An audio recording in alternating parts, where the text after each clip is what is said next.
जय स्वामीनारायण विद्यार्थी मित्रों, આપણે ગયા વિડિયો લેક્ચરમાં સમાંતર જોડાણ, શ્રેણી જોડાણ અને સમાંતર જોડાણ અને શ્રેણી જોડાણના ફાયદાઓ અને ગેરફાયદાઓની વાત છે એ આપણે જોઈ હતી.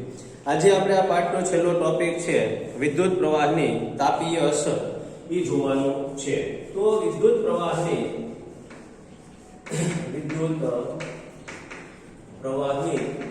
તાપીય અસરો શું જોવાનું છે? તો કે ભાઈ વિદ્યુત પ્રવાહની તાપીય અસરો વિશેની વાત જોઈએ. તો કે ધારો કે કોઈ પદાર્થ છે, સાંભળો, એ આની અંદરથી આપણે અવરોધ, આપણે કીધું જ્યારે કોઈ પદાર્થ કોઈ વાહક તારમાંથી જ્યારે વિદ્યુત પ્રવાહ પસાર કરવામાં આવે છે ત્યારે એ વિદ્યુત પ્રવાહ છે એ અમુક સમયે રોકાય છે, જેને એને શું કહેવાય છે? અવરોધ. બરાબર છે. હવે કે ધારો કે કોઈ અવરોધ છે, આર માંથી વિદ્યુત પ્રવાહ છે એ આય વહે છે. હવે કોઈ પણ વિદ્યુત અવરોધ છે, ધારો કે જો સમજો કે ભાઈ ધારો કે કોઈ અવરોધ આર માંથી, એટલે કે અવરોધ છે એ આર અવરોધમાંથી, જેમ આપણે સમાંતર જોડાણમાં 3 જોડ્યા હતા, R1 R2 અને R3, એમ અહીંયા કોઈ એક અવરોધ R માંથી વિદ્યુત પ્રવાહ છે, એ વિદ્યુત પ્રવાહ I વહે છે. I વિદ્યુત પ્રવાહ વહે છે. તો આ અવરોધ છે એ આ અવરોધમાંથી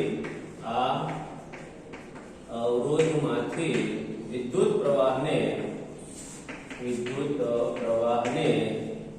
સતત, આ અવરોધમાંથી વિદ્યુત પ્રવાહને સતત વહેતો રાખવા માટે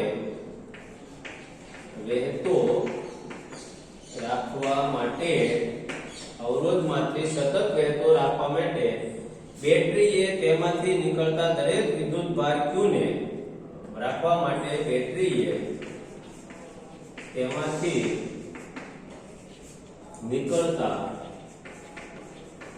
વિદ્યુત ભાર Q, તેમાંથી નીકળતા વિદ્યુત ભાર Q ને શું આપવું પડે છે? ઊર્જા આપવી પડે છે. બેટરીને તેમાંથી શું આપવી પડે છે?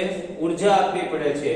અને V વોલ્ટની બેટરીને, સાંભળજો, V વોલ્ટની બેટરીને Q જેટલા વિદ્યુત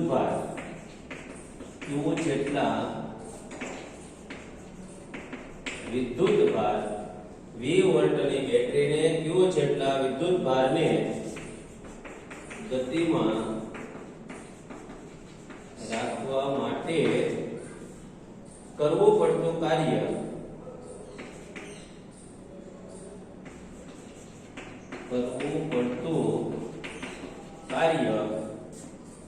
W હોય તો, માની લો કે 20 વોલ્ટની બેટરીને Q જેટલા વિદ્યુત ભાર ને ગતિમાં રાખવા માટે કરવું પડતું કાર્ય કેટલું હોય? તો W હોય તો શું થાય?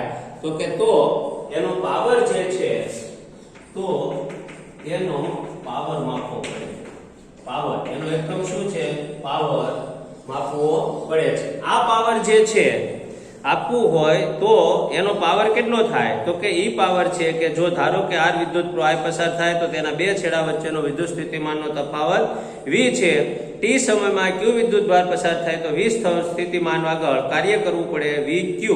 બરાબર છે. તો આનો જે સંકેત છે એને શું કહેવાય? તો કે P બરાબર પાવર શું છે? તો કે P બરાબર એની અંદરની વાત આવે છે V છેદમાં QT. V છેદમાં Q into T. આ પાવરની વાત થઈ. શું વાત થઈ? પાવરની. હવે પાવર જે છે એની વાત કરીએ બીજી વાર. તો અહીંયા આપણે જોયું કે વિદ્યુત પ્રવાહ ની વ્યાખ્યા આપણે આપી હતી. વિદ્યુત પ્રવાહ એની વ્યાખ્યા આપણે શું આપી હતી? કે વાહક તારમાંથી એકમ સમયમાં પસાર થતા વિદ્યુત ભારના જથ્થાને શું કહેવામાં આવે છે? વિદ્યુત પ્રવાહ I કહે છે. તો I બરાબર આપણે એવું આપ્યું હતું q ના છેદમાં t i બરાબર શું આવ્યું તો આપણે q ના છેદમાં t આપણે આ વિદ્યુત ભારની વ્યાખ્યા છે વિદ્યુત પ્રવાહની વ્યાખ્યા છે તો આ q ના છેદમાં t ની જગ્યાએ આપણે શું લખીએ તો કે p બરાબર v * i p બરાબર એટલે કે પદાર્થનો જે કોઈ પણ વિદ્યુત પ્રવાહનો પાવર છે એ શું થાય તો કે v બરાબર i તો આના ઉપરથી આપણે છે એ શું કહી શકીએ તો કે આના ઉપરથી આપણે એમ કહી શકીએ કે p બરાબર છે એટલે કે અહીં આપણે t સમયમાં પરિપથમાં પૂરી પડાતી ઊર્જા હવે આપણે એમ કહીએ કે સમજો તમે અહીંયા છે એ જો તમે બીજી પણ રીતે કહી શકો કે t સમયમાં એની અંદર કેટલી ઊર્જા પૂરી પાડી શકાય તો t સમયમાં તેની અંદર ઊર્જા પૂરી પાડતી હોય તો p * t એટલે કે v i t થાય બરાબર છે એની ઉપરથી આપણે નવો એકમ પણ લખી શકીએ છીએ તો અહીંયા p જો પહેલી વાત છે p બરાબર v * i હવે t સમયમાં પૂરી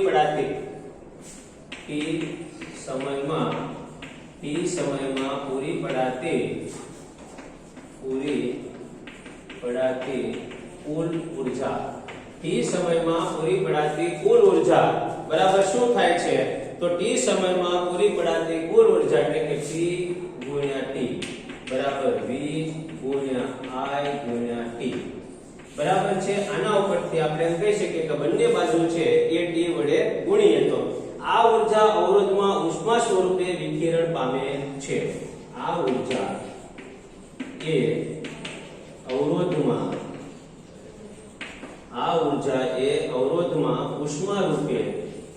ઉષ્મા રૂપે વિકિરણ પામે છે આ છે એ વિકિરણ પામે છે તેથી સ્થિર વિદ્યુત પ્રવાહ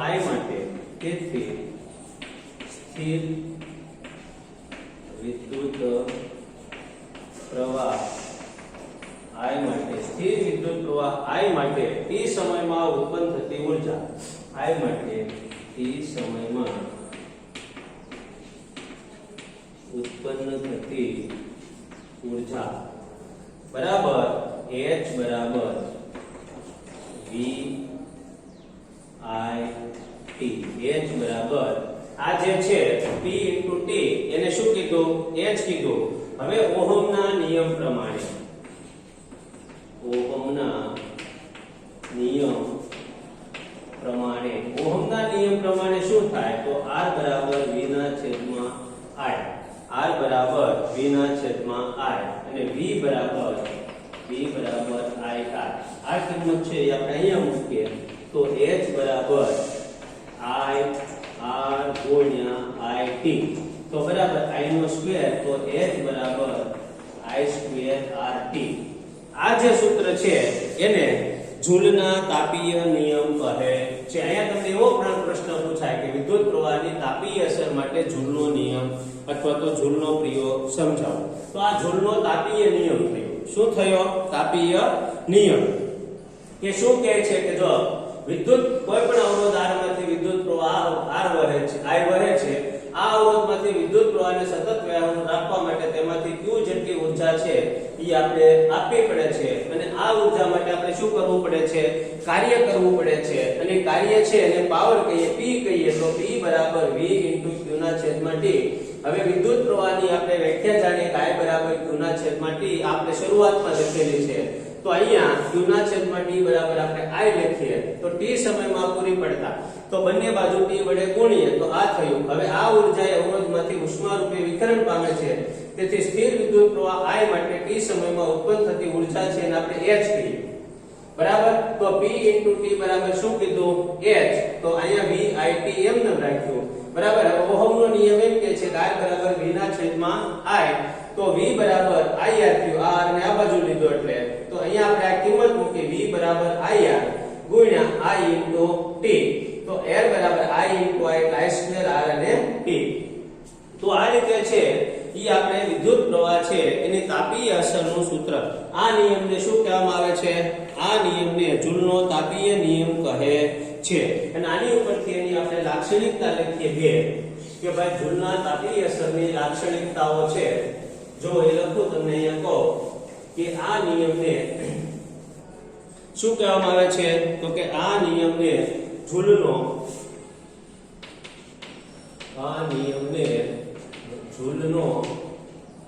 તાપીય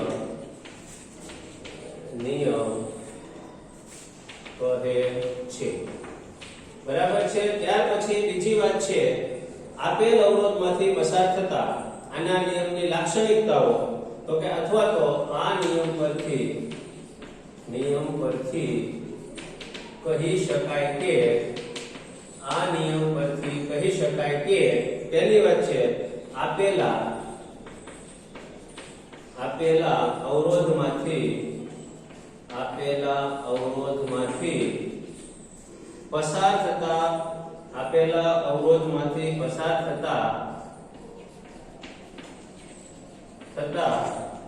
વિદ્યુત પ્રવાહના વર્ગના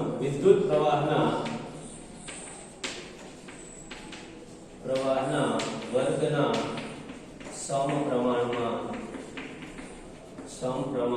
હોય છે. તાપીય ઊર્જા જે છે, બરાબર, એ વિદ્યુત પ્રવાહના વર્ગના શું હોય છે? સમપ્રમાણમાં હોય છે.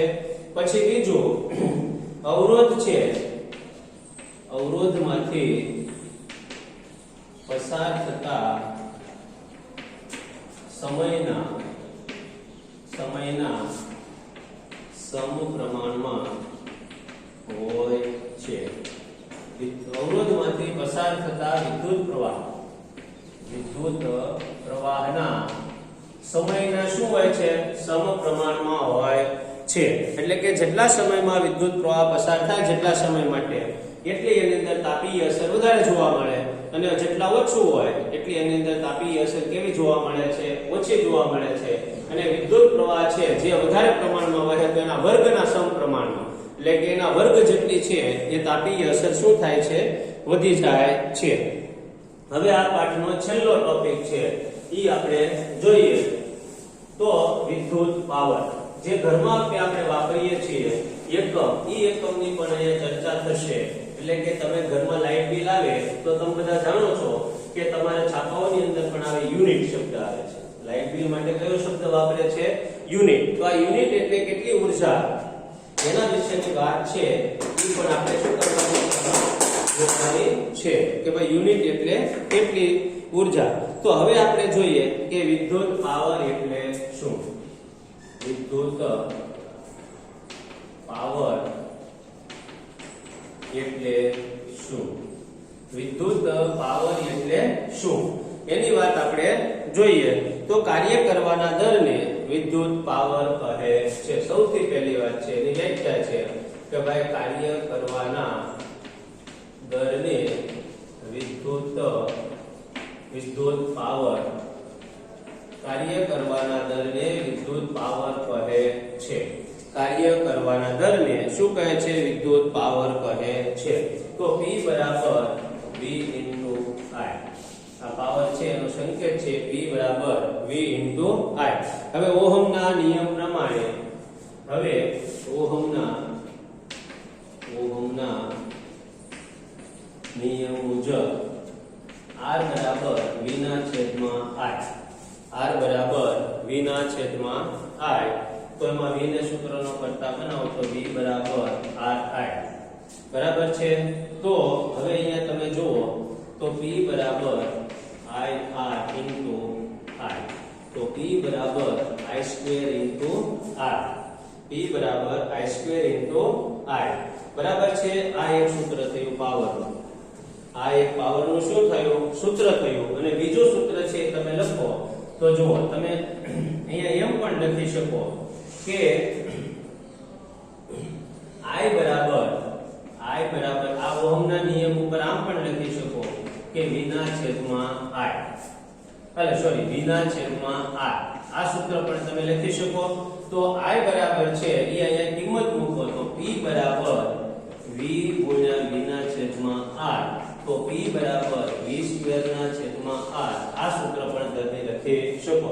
I સ્ક્વેર બરાબર P બરાબર I સ્ક્વેર into R થાય, અને P બરાબર V સ્ક્વેર ના છેદમાં R પણ તમે લખી શકો. તો આ બંને સૂત્રો છે એ પાવરના સૂત્રો છે.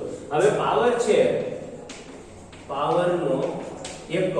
હવે તમે જુઓ પહેલો એક એકમ આપણે લખેલો છે આવો, એટલે તમને બરાબર ચોખવટ કરું કે પાવરનો એકમ છે એ શું છે? તો કે ભાઈ પાવરનો એકમ વોટ છે. જો ઓલામાં આપણે વોલ્ટ લખ્યું હતું, આ પાવરનો એકમ છે એ વોટ છે. પાવરનો એકમ શું છે? તો કે પાવરનો એકમ છે એ વોટ છે અને તેની સંજ્ઞા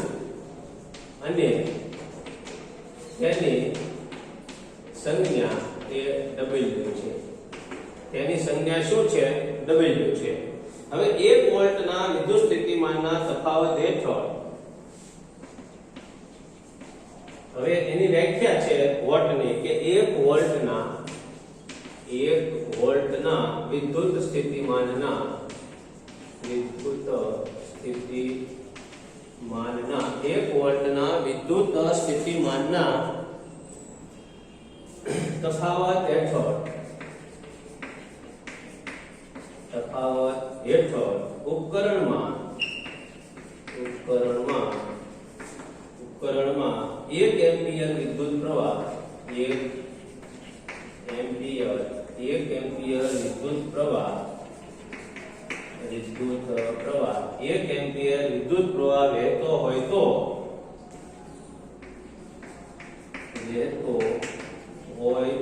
તો ઉપકરણ વડે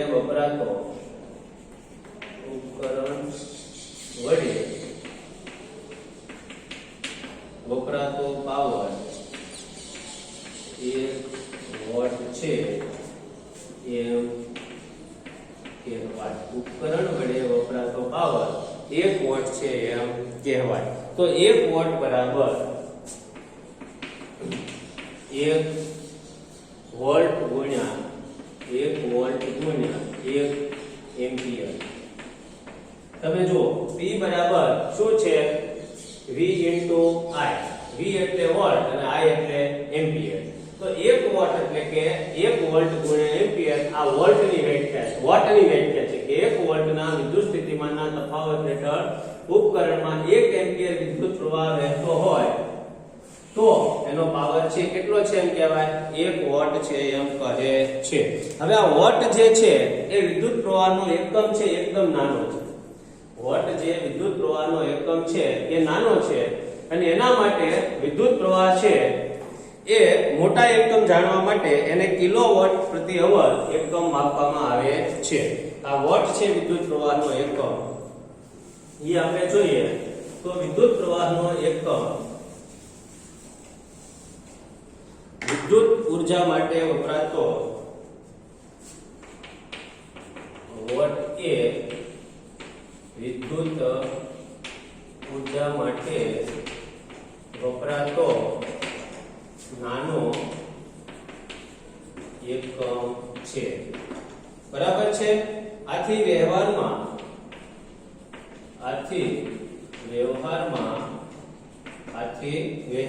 મોટા એકમ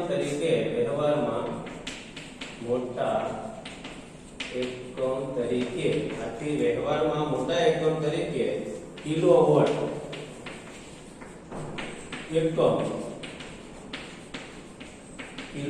એકમ વપરાય છે. જ્યારે 1 કિલોવોટ પાવર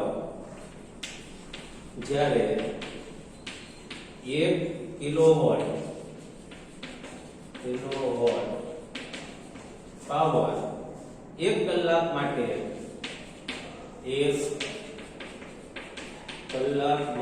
1 કિલોવોટ પાવર 1 કલાક માટે વપરાય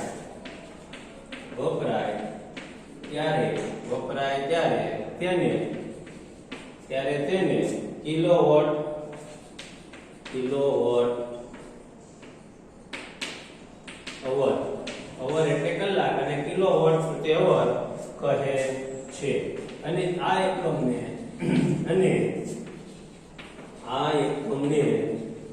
યુનિટ કહે છે. આ એકમને શું કહેવામાં આવે છે?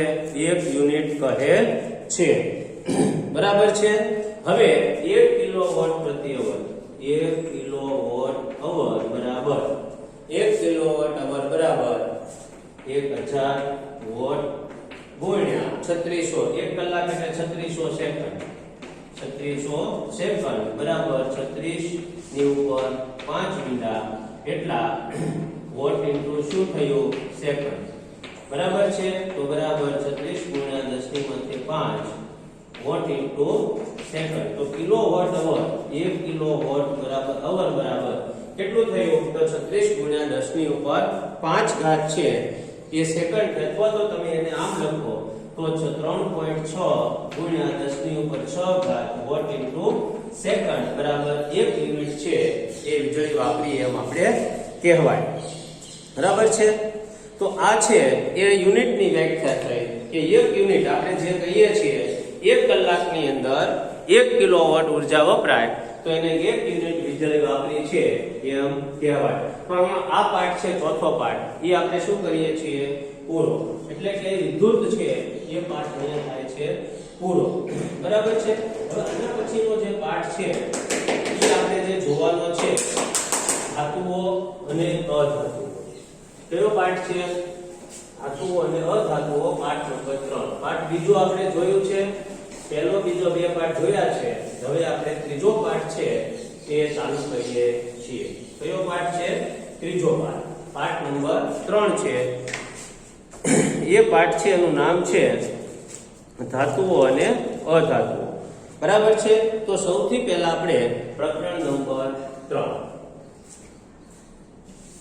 હવે પ્રકરણ નંબર 3 પાઠનું નામ છે ધાતુઓ અને અધાતુઓ આ છે આપણા કોર્સમાંના પછીનો પાઠ છે ધાતુઓ અને અધાતુઓ બરાબર છે હવે શરૂઆતની અંદર ધાતુઓ અને અધાતુઓ જે પાઠ છે એની અંદર શરૂઆતમાં ધાતુઓના અને અધાતુના ભૌતિક ગુણધર્મો જે છે એ ભૌતિક ગુણધર્મો આપેલા છે શું આપેલું છે એના ભૌતિક ગુણધર્મો આપણે એના વિશેની થોડીક ચર્ચાઓ કરી છે તમારે આ પાઠ છે એ પાના નંબર 37 થી શરૂ થાય છે એમાં ધાતુઓ અને અધાતુના ભૌતિક ગુણધર્મો છે તમને જુઓ ધાતુઓ અને અધાતુઓ છે એના બે પ્રકારના ગુણધર્મો છે એના વિશેની વાત થાય ધાતુઓ અને અધાતુના ભૌતિક ગુણધર્મો અને ધાતુઓ અને અધાતુના રાસાયણિક ગુણધર્મો એમાં ધાતુઓ અને ધાતુઓ જે છે એ ધાતુઓના ભૌતિક ગુણધર્મોની પહેલા આપણે વાત કરીએ કે ધાતુઓ છે તમે જો પહેલી જ પાના ઉપર તમારે આપેલા છે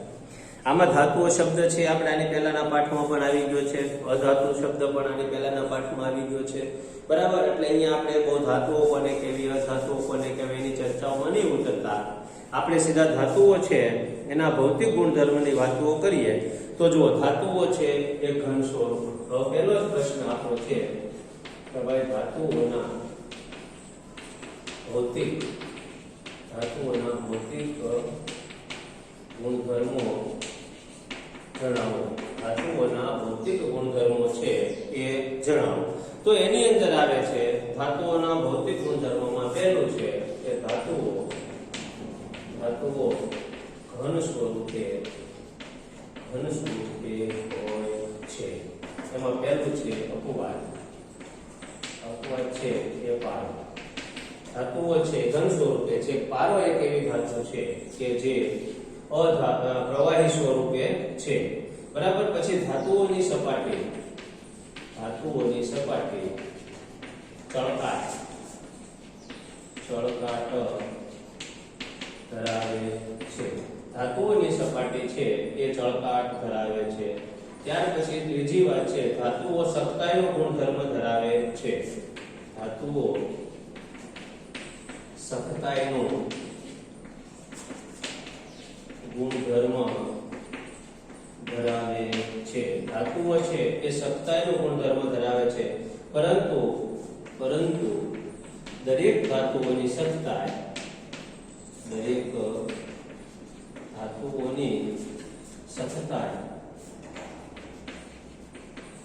અલગ અલગ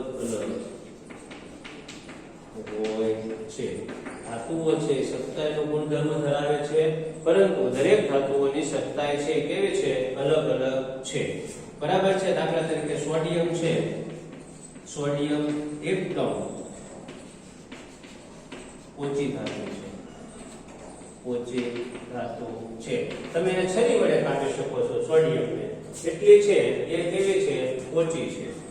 ત્યાર પછી છે ધાતુઓને ટીપીને પતરા અને ખેંચીને તાર બનાવી શકાય છે. ધાતુઓને ટીપીને પતરા તથા ખેંચીને તાર બનાવી શકાય છે. ધાતુઓને ટીપીને પતરા અને ખેંચીને શું બનાવી શકાય છે? તાર બનાવી શકાય છે. પછી એટલે કે ધાતુઓ તણાવપણાનો અને ટીપાવપણાનો ગુણધર્મ ધરાવે છે. એટલે કે ધાતુઓ છે એ તણાવપણાનો કે ટીપાવપણાનો ગુણધર્મ ધરાવે છે. બરાબર છે.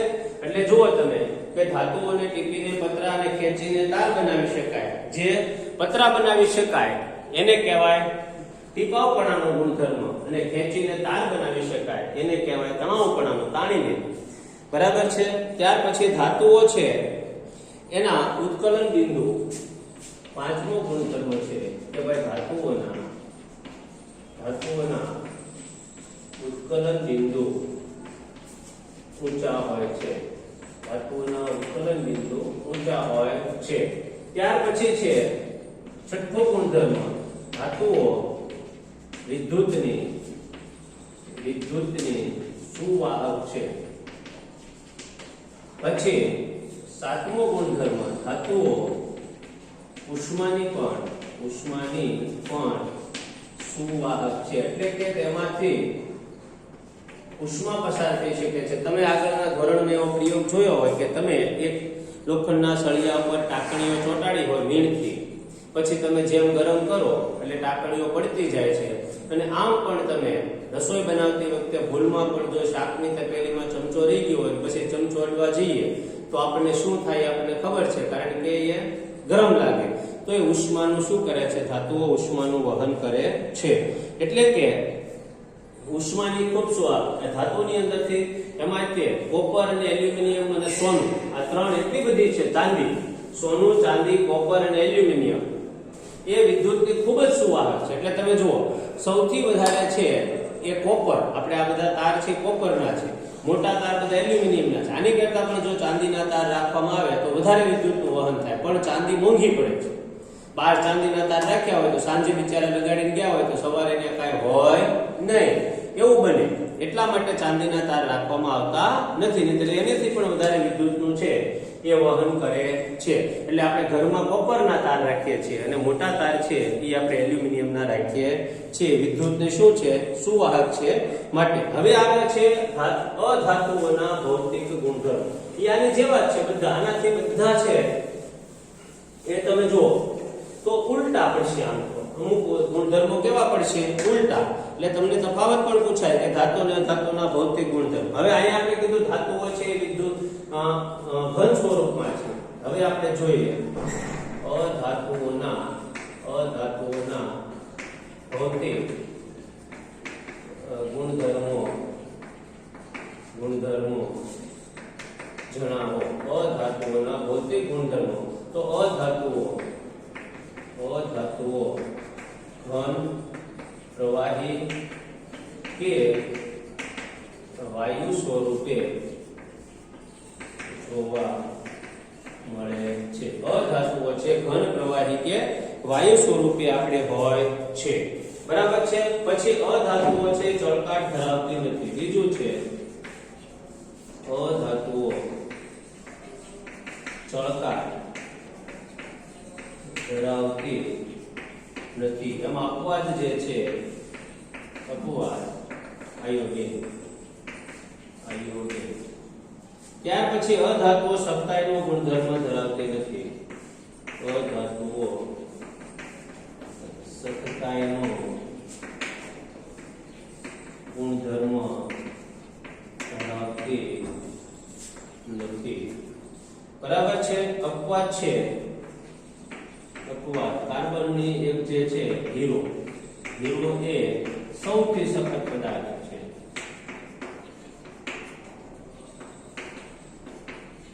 હીરો એ સૌથી શું છે સખત. તે તણાવપણા કે ટીપાવપણાનો ગુણધર્મ કે તણાવપણા કે ટીપાવપણાનો ગુણધર્મ ધરાવતા નથી. તે તણાવપણા કે ટીપાવપણાનો ગુણધર્મ ધરાવતા નથી.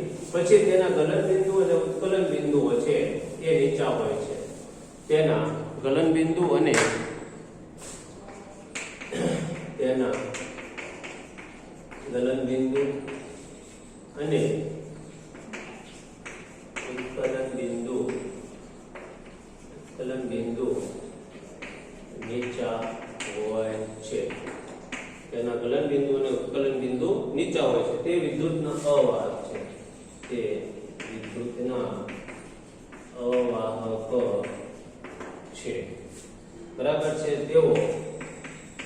તેઓ ઉષ્માના પણ આમાં આવશે ગ્રેફાઇટ અપવાદ. ગ્રેફાઇટ વિદ્યુતનું સ્વરૂપ તે ઉષ્માના પણ અવાહક છે. આ અધાતુઓ છે એના ભૌતિક ગુણધર્મની વાત થઈ. હવે આપણે ધાતુઓ છે એ અધાતુઓના રાસાયણિક ગુણધર્મ વિશે છે એ થોડીક વાત જોવાની છે, પણ એ હવે આપણે આવતા વિડીયો લેક્ચરમાં જોઈશું. અત્યારે એટલું રાખીએ છીએ. અસ્તુ. જય સ્વામિનારાયણ.